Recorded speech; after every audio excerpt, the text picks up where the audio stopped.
Hey guys, welcome back to another video. And today we're going to be doing a video that I bet you a few people want to see since I've been making these system test videos. We're going to be doing my fire alarm collection video. So let's do it. Quick disclaimer, there are some alarms that are currently installed right now, and that is the 9426 and the BG10. I'll go ahead and show you the NBG10.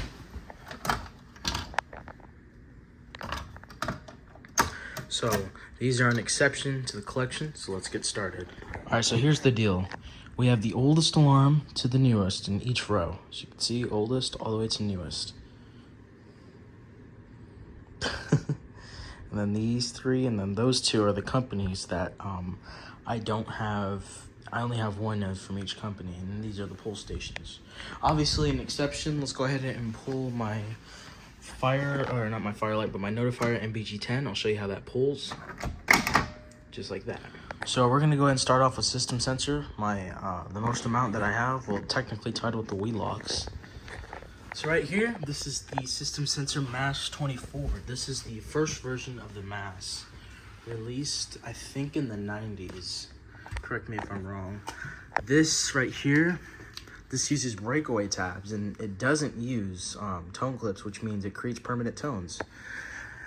Next to it, I have the MAS 24 Low, which does use tone clips. This is the second version that I have. And then the most common and the final version, the MAS 24 7580A. This also uses tone clips, which is really cool. Next up, we have the Spectre Alert Classic speaker strobe, and yes, it is older than those two because they still use the original design. This was released I think in the early 2000s. Before these two, I think these were in 2006. This is the SP2R1224MC, and obviously it's the second gen instead of the original one that has the screw on it, which I don't think they ever made original versions. I think when the second gen, or not second gen, but the second gen Spectre Alert Classics existed, I assume these got released after that. So yeah. Next we have the newer ones, which is the Spectre Alert Advanced, the P2Rs. I'll go ahead and show you both of them. Go ahead and take the back plate off. As you can see, P2R, and I have two of these. They're exactly the same.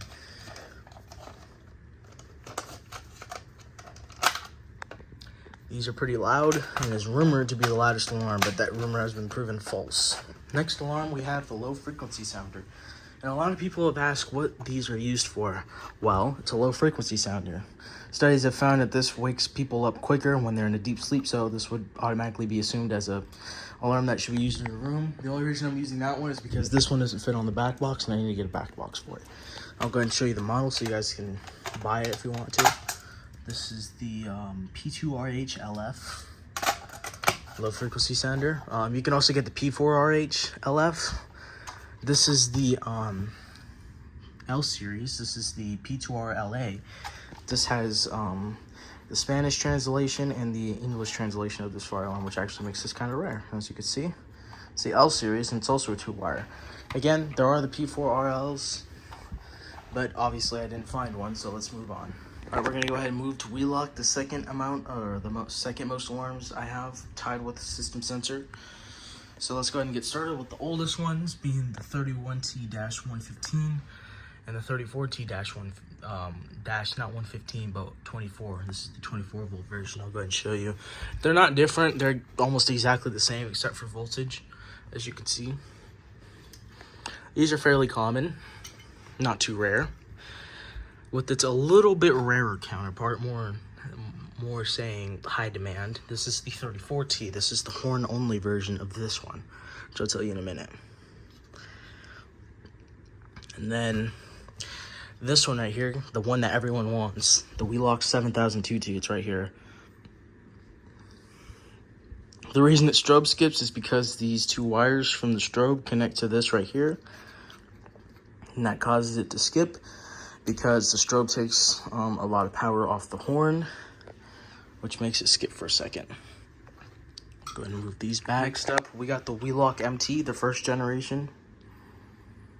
As you can see, nothing too relevant about this one except it needs jumpers. Then after that, we have this one. This is the Wheelock NH, or like most people would like to say, the NS horn only. Now, this looks really weird, but this one's actually older than that one. This is the Wheelock E70A. I don't know where it says it. There it is. It's E70A-24 MCW. Fairly common, or fairly rare. I'd say this is actually kind of rare, but I don't know. This is the Wheelock ZNS. I'll go ahead and show you the model real quick. It's basically what I have is the ZNS. It's a 2-wire horn strobe that comes with that uses a mounting bracket instead of the back terminals like this one and this one, and obviously those right there. I'll show you the model real quick. ZNS MCW. I have the multi-candela. I think there are fixed candela versions of this, and then there's a strobe only called the RSS, and there's also another strobe only related to this one, which is the RS instead. Alright, moving on. We have Simplex, which is not a lot because currently I have that installed. And I have horns on strobe plates. And that's actually a federal signal behind it, but I'm going to count it as a Simplex horn because that's what it's supposed to be, and I wanted to make a reference. I can't put anything there because that goes with the Wheelock. And since I only have one federal signal, I put it on this light plate. When I do get another horn for this, I will put it on here. So let's get started. This is my oldest one, the Simplex 2903 9001 light plate. It says it right there. This is the, I'm going to flip it back. This is the Federal Signal 450D, as you can see right there, 450D. This is the Simplex 4903 9101 right there. This strobe plate I'm going to have to open, but I'll tell you what the model of this is. This is the Simplex, actually that's late, that's faded, but this is the Simplex 2901 983, and I'll go ahead and open this and tell you the model. So the strobe plate is a Simplex 4903 9501. It's inside there, so I'm not going to open it up. This is the Gentex GXS. This is the oldest one, and yes, we're in Gentex now. It's the oldest Gentex I have. This is the Gentex GOS, a multi-tone that sounds a lot like the Mass series. This is the Gentex Commander 1, not the Commander 2 or 3. Show you that, and it's missing this because actually this was missing some of its clips, so I had to borrow it. And without these clips, all it does is it separates the horn from the strobe. I'll show you the back of this. I'll want to take this off. Nah, it's screwed in. It's a GXS though, don't worry. This one is a newer one with the reflector, but let's go ahead and move on to the items I only have one of from each company. So this is the Edwards 892. I don't know where it states the model number. It could state it right there. This is the electromechanical horn. I think, apparently this is more rare than the 895. And then this is the, what the hell? Let me take this off.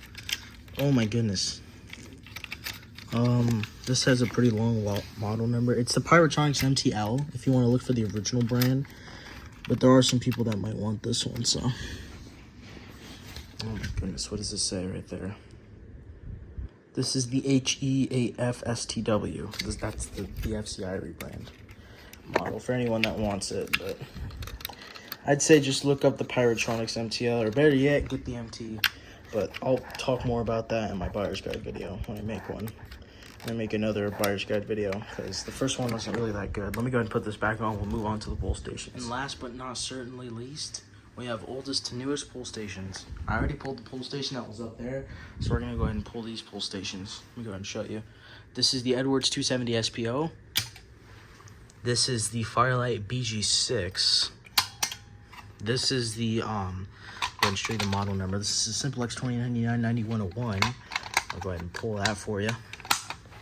This one doesn't pull, but this is the FCI MS2 fire suppression release. And that is it for the pull stations, and that's pretty much it. All right, thank you guys for watching this small collection video that I made, and these two things. Comment, like, and subscribe, and I'll see you guys in the next video. I'm out. Goodbye. Since I know people want to see me reset the pull stations, you can stay for this part if you want to, but this is just me resetting my pull stations. There might be some I can't really reset on camera, so I might have to disappoint you with something. But let me attempt to reset these pull stations on camera like that. Okay, there you go. Close that switch, or not close, but turn it off or flip it. For this one, I already have it fully unscrewed. in it, and then you close it, and then you just put this back on, which I'll do later. Actually, maybe I can do it right now. One hand. Okay, got it. This right here, you grab the B key, open it, close it back up, and it resets. This uses a button like that one and not a switch. And then last but not least, I'll go ahead and close this real quick. Usually you'd grab a key, you'd open it, and this would open like that, push it back in, and then close it. This also has a switch right there, which you can flip off if you really want to, but this right here will close it. This will flip the switch off. All right, that's it for this lot. And of course, we got the notifier and BG10L. Open it and you close it. Go ahead and show you the model number again. It uses a button instead of switch, so you just close it. So I'll go ahead and show you one more time just for fun. So we'll just pull it, and then you open it and close it. All right, that's it. Goodbye.